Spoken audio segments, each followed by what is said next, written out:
this is it's 4 a.m. in the morning, 29th of January 2022. I'm going to look at Australia and what's going on in Australia. First, when I look at the number of people in hospital, so roughly 5,000. And these are the people that are in ICU. So there's 391, and the ones on a ventilator, can't get it, 123. That's a lot. Okay. Thing is that if you look at this graph over here, you can see that the number of cases went up very, very quickly. It went up to 4,000. Is that per million? Okay, per million. So it went up to something like 100,000, and then it's starting to drop here. What's happening is everyone's staying home. No one's going out. Everyone's too scared to go out. That's why this is flattened off. It's like a lockdown. But it's not like a planned lockdown. The people have decided to do it because they're scared. And that's why this is flattened out. But the number of cases is still going up. Okay, so so here we have the confirmed cases a day. Well, this is averaged over 7 days. So so what's happening here, it's averaged over 7 days, so it's probably like a curve going like this, something, going up. But anyhow, never mind. New South Wales is like stabilised, its cases have gone down, but I don't know for how long, because I look at this period here and I could see once people go back out, these are going to shoot up. Okay. So yeah. And Victoria's the same as well. This is down only because they're sort of locking themselves down. We should make it state by state so we can see it. All right, then we've got Queensland. I mean, they sort of opened up and up to 20,000 cases. New South Wales got up to about 60,000. This one here included a lot of rat tests from previous days. So I think it only went up to 60. Victoria 40, and Queensland very quickly up to 20. And it's taking longer to settle down. In fact, looks like it's still active. People are probably not doing as much as they're doing in these other states. These other two states, they had a lot longer and as they're used to it. Western Australia, which was like 0, 0, 0, 0, suddenly started getting a few cases, and it's been slowly increasing. I can't see anything they're going to do that's going to bring this down, because they've got restaurants are open, bars are open. Most of the spread occurs indoors, and they really should move restaurants outside, bars outside, just to try to control it a bit. Otherwise, they're not doing anything. In fact, I was looking at some of the exposure sites, and it was like nightclubs, one in Midland and one in Northbridge or something, and one of them said including the Boo-Talicious event. What the hell is that? I mean, this is just crazy. South Australia, opened up full of confidence, we're going to get this under control, started growing, suddenly they're in the shell as well. Okay. The ACT, the Australian Capital Territory, has a population of about 400,000 people, and they are, I think, 99.5 or even 99.9% fully vaxxed for 12 years and over, but they're still getting 1,000 cases a day. Only 1 or 2 people are dying, so the death rate's gone down. There's no question about that. In fact, the death rate is now the same as the flu. It's about 0.1, 0.15. But the problem is there's so many cases. There's so many cases, like 100,000 cases, that it still overwhelms the hospital system, and people die.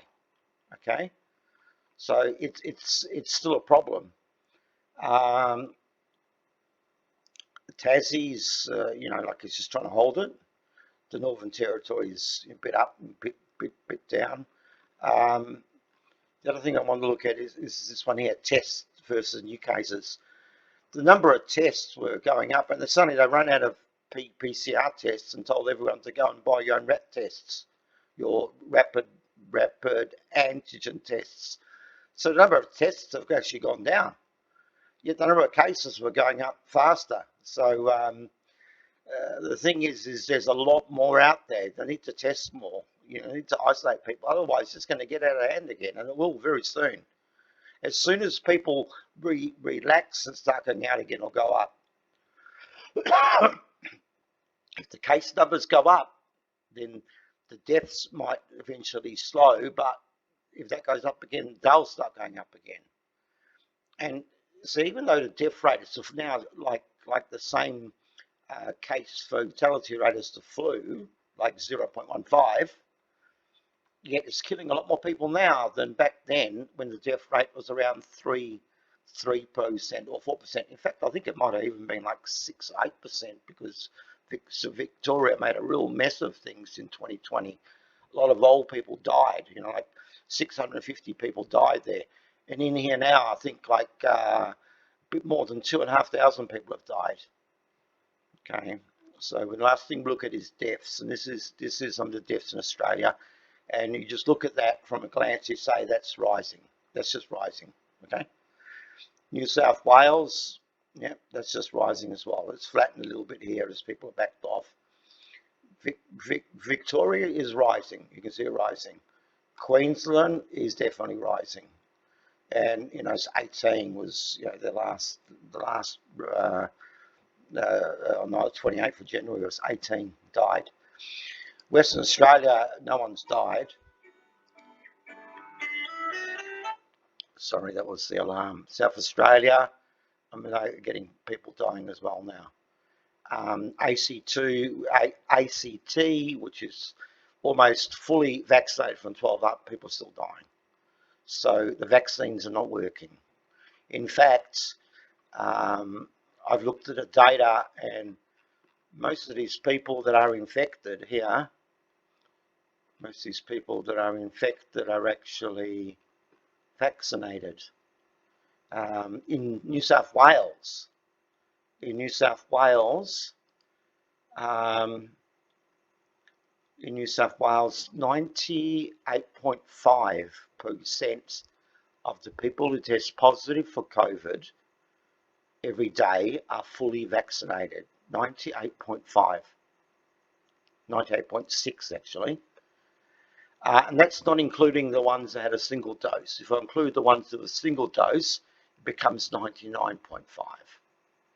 Okay, so that's excluding anyone who can't have a vax. So I'm comparing adults, vax, no vax, and I'm taking the children out, because there's lots of children that are getting infected here as well. Okay, so, but anyhow, most of the people infected are fully vaccinated. Then the question is who do they catch it from?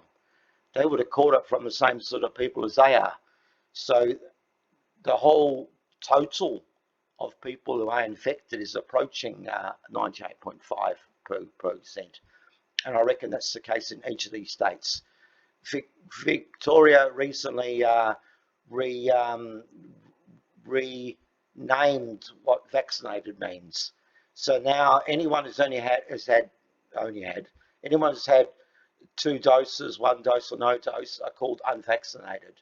Only the ones that had the 2 dose and the booster are the ones that are fully vaccinated. That way they can hide the data here, so you don't know how many of these people that are getting infected are fully vaccinated. Well, I can tell you that I know that almost all of them are. And also a lot of them, like 70%, maybe 80% of them actually dying as well. Okay, Victoria. And a lot of these people here are dying because the government gave them the least effective vaccine, which was AstraZeneca. Not only that, they gave it to the older people, to the most vulnerable group of people. So they didn't care about old people. They said, here it is. And they caused a panic like a stampede. And all the old people have to run out and get it.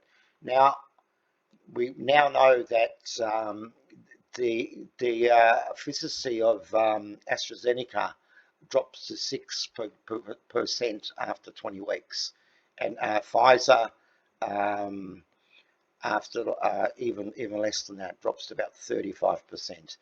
And they're finding now that beyond that period, even if you have a booster, 3 months after a booster, they've got data already which shows that the efficacy of the vaccines goes negative.